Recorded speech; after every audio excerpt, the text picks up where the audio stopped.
Hey, welcome back to J.P.'s World of Wrestling. So we continue on with our Halloween Havoc journey. I kind of always wanted to cover a lot of WCW on this channel as well as the WWF. And so a great way to do it is these old WCW pay-per-views. And I've been having fun, kind of going back into the archives and checking out these old pay-per-view events. And but this one was interesting because the NWO is here. It's in full swing. After Bash to the Beach, 1996, Hulk Hogan turned heel and turned on the fans and became a dastardly heel Hulk Hogan, and he became Hollywood Hogan.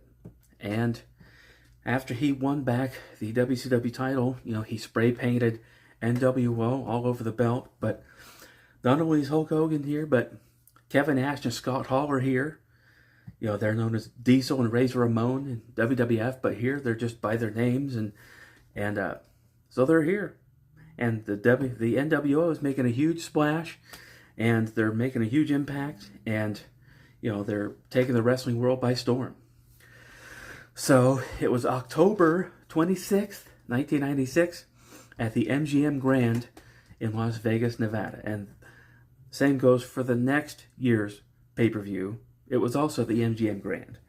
And it was also right around kind of the same time period. So we start off with a cruiserweight title match in which, WCW has this new title created by Eric Bischoff. It's the cruiserweight title. He created it specifically for smaller guys, such as Rey Mysterio and his opponent for this event, Dean Malenko. So this is a pretty good match. It's really fast-paced. The thing I always liked about Dean Malenko is that he was a smaller guy, so he could wrestle quickly in the style of the Lucha Libres, or he could wrestle in the style of like a collegiate-style ground wrestler, or whatever. He could do it all. So here we have Dean Malenko and Rey Mysterio, and the winner of the match, winner of the match and new champion, Dean Malenko, as he gets a pinfall victory over Rey Mysterio. But pretty good match here. Fast paced, whatever. And then we have Diamond Dallas Page versus Eddie Guerrero.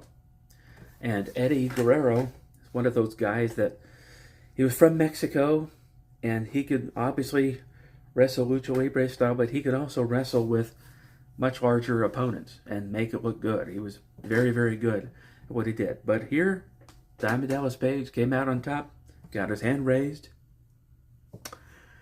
Yeah, so then we have another interesting match. It's the Giant, also known as Paul White, also known as the Big Show. But here, he's the Giant. What's interesting is, at first, they billed him as the son of Andre the Giant, but he wasn't. He was never the son of Andre the Giant. He had his own parents. Andre the Giant, as far as I know, never had a son. He had a daughter, but never a son.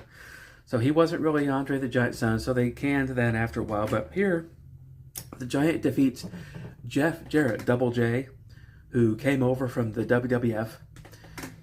He had kind of like a country music singer gimmick. And in WCW, he kind of looked the same, but he wasn't really supposed to be a country singer at all. He was just Jeff Jarrett, wrestler from Tennessee. But in this particular instance, the Giant's size and strength were able to overcome Jeff Jarrett. And then we had another sort of NWO versus WCW match. Well, I say another, but this is the first one on this event. But we had Six, also known as the 1-2-3 Kid, also known as X-Pac, taking on Chris Jericho. And I've always been a big Chris Jericho fan. I've always been a proponent of Chris Jericho. But in this particular event, Six was able to overcome Chris Jericho's skills in the ring. But, don't take away anything from Six, because he was also a really good in-ring performer. So hooray for that. And then we had a single match. Lex Luger versus Double A Arn Anderson. in which Lex Luger defeated Arn Anderson by submission. I'm guessing he got him up in a torture rack, pinned him.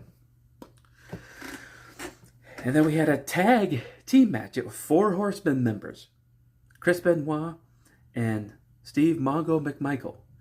Now, I've often said that I don't really like mentioning the name of Chris Benoit on this channel because of what he did.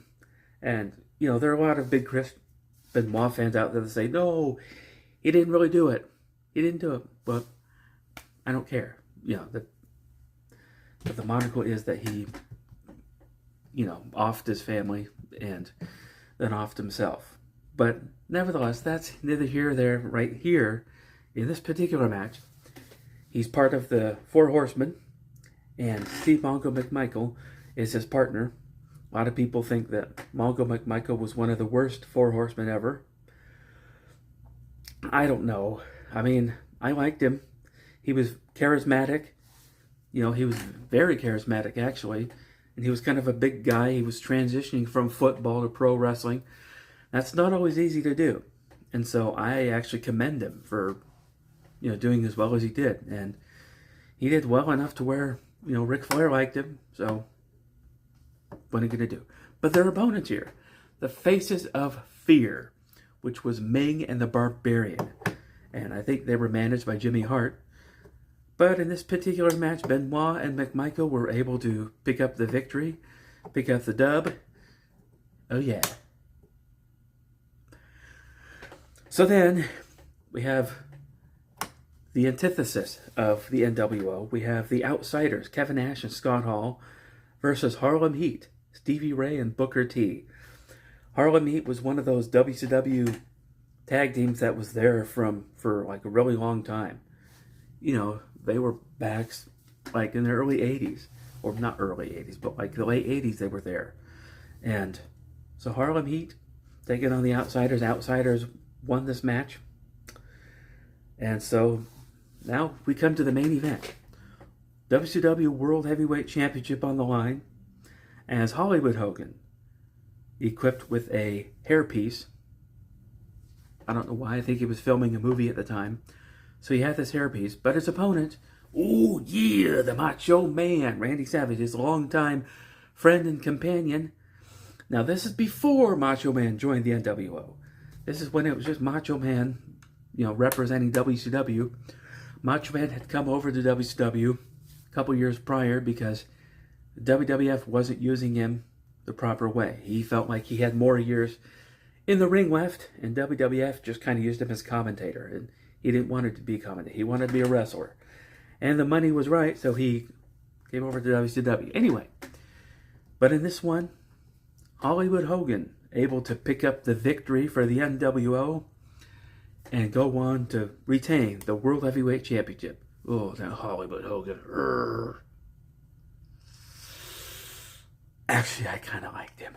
No, actually, I take that back. At first, when Hulk Hogan turned heel, I hated him. I just absolutely, how could you do this, Hulk Hogan? How could you turn your back on people like me that supported over all the years? And then he said, well, I did it all for the money. Ooh, wow. I wanted anybody to beat his face in at first. But after a while, it kind of became cool. I'm like, I kind of like this Hollywood Hogan. You know, I think he's kind of cool. But anyway, that will do it for 96. So we move straight in to 1997, same venue, MGM Grand in Las Vegas. But it was October 26th, just the year before it was October 25th, but this is October 26th because it's the next year. So we move right into 97 again, NWO running strong here. And starting off things, we have 2 Japanese wrestlers, Yuji Nagata versus the Ultimo Dragon. And Yuji Nagata, I believe, was managed by Sonny Ono. Actually, at one point, I think both of these guys were managed by Sonny Ono. But right here, Yuji Nagata picks up the victory over the Ultimo Dragon. Take that, Dragon. I have nothing against the Ultimo Dragon. Anyway, so we have Chris Jericho versus some Japanese wrestler that I've never heard of named Guido. But thankfully for me, being Chris Jericho fan, Chris Jericho won. Now at this point, Chris Jericho had turned heel. Before this, Chris Jericho was a babyface, and he didn't really have a lot to say. He would just come in. He was just kind of this rocker guy with long blonde hair, and he did these springboardy moves off the second rope, and a lot of really cool moves. But as soon as he turned heel, man, Chris Jericho, I don't know. I just got a kick out of him because he just said funny things. I don't know what it is about his demeanor, but I always got a kick out of Chris Jericho when he became heel. Again, he said funny things, so I liked him. Chris Jericho with the dub here, picking up the dub. I don't know where that came from. I don't know why. I'm just saying the dub now for some reason. I don't know. So then we have an interesting stipulation match. We had Cruiserweight title on the line, but it was title versus mask. And Rey Mysterio putting the Cruiserweight title on the line against Eddie Guerrero. But what's interesting here is Rey Mysterio, back then they were calling him Rey Mysterio Jr. because he was actually the nephew of the original Rey Mysterio. But here he's Rey Mysterio Jr. and he put his mask on the line and the title. Or maybe it was, I don't know. Or maybe Eddie Guerrero was the champion and Rey Mysterio won. I don't know. But I don't remember, because I got to admit, I didn't actually watch this. I got it from a source on YouTube.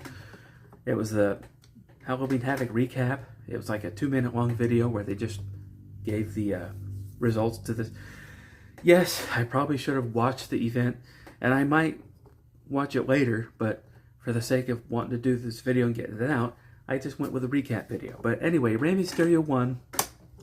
He didn't have to take his mask off, and he walked away with the championship. So, hooray for that. I know a certain little boy out there named Thomas, who's a big Rey Mysterio fan. So Thomas, shout out to you, buddy. Rey Mysterio. So then, we had an interesting match. Alex Wright. And Joe, if you're watching this, you know what I'm thinking when I say Alex Wright. Hey man, it's Alex Wright. For those of you who don't know, on the WCW Nitro video game, which was a terrible video game, by the way, but when you select each wrestler, there was they played like a little 3-second clip, 3 to 5 second clip of the wrestler doing like a live action thing. But Alex Wright would turn around and go, hey man, it's me, Alex Wright. So pick me if you want to win this game, or something. But anyway, terrible game. But in this one, Alex Wright, victorious over Steve Mongo McMichael. So, and then we had a terrible match. It was Jacqueline, a female wrestler, versus Disco Inferno. And Jacqueline picks up the victory only because Disco Inferno didn't want to wrestle Jacqueline, because you're not supposed to hit women, you're not supposed to hurt women. So he was reluctant to actually wrestle her, so she picked up the victory. They were doing this thing where, for whatever, she came out and challenged Disco for whatever reason. I don't remember. But she's like, I know I can beat you. And she did. U.S. title match.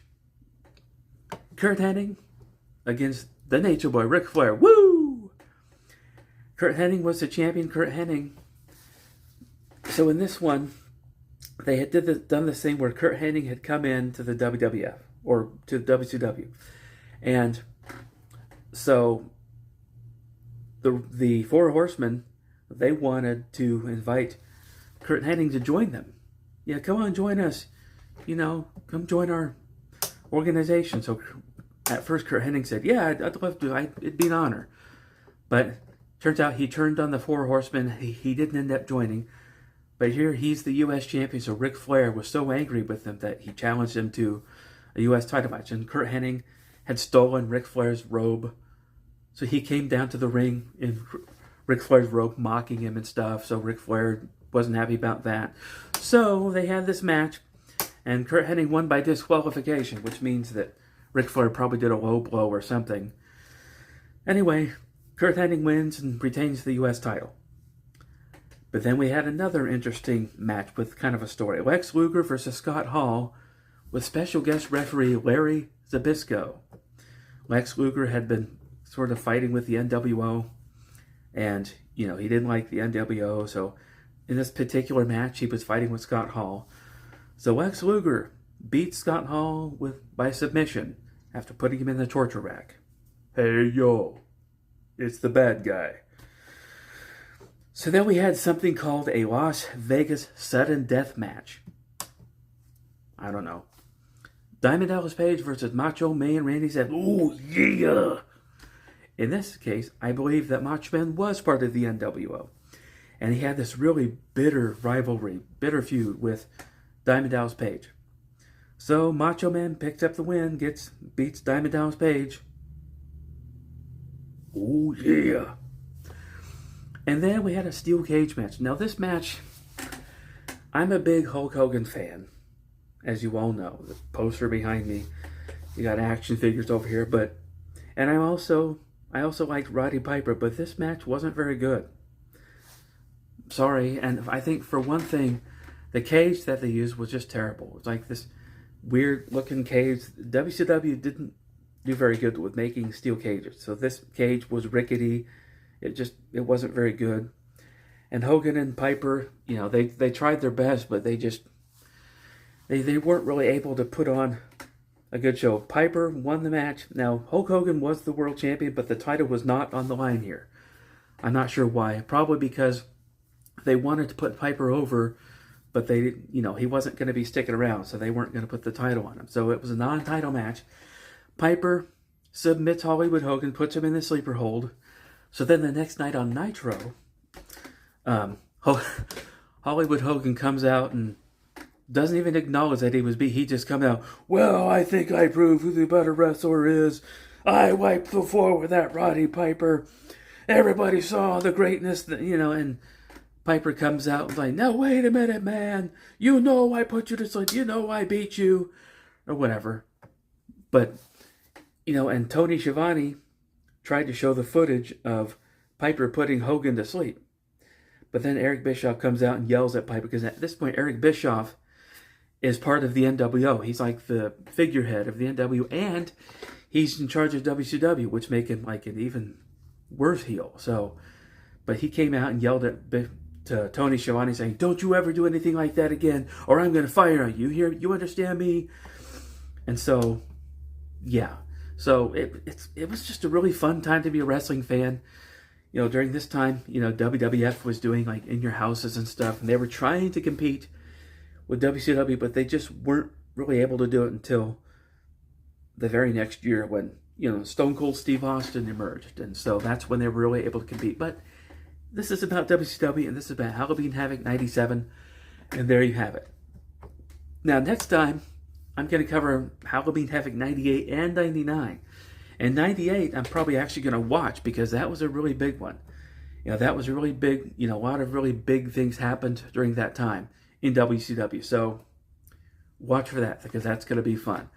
So, if you're new, that's going to do it for this video. So, if you're new, feel free to like and subscribe, and I will see you next time.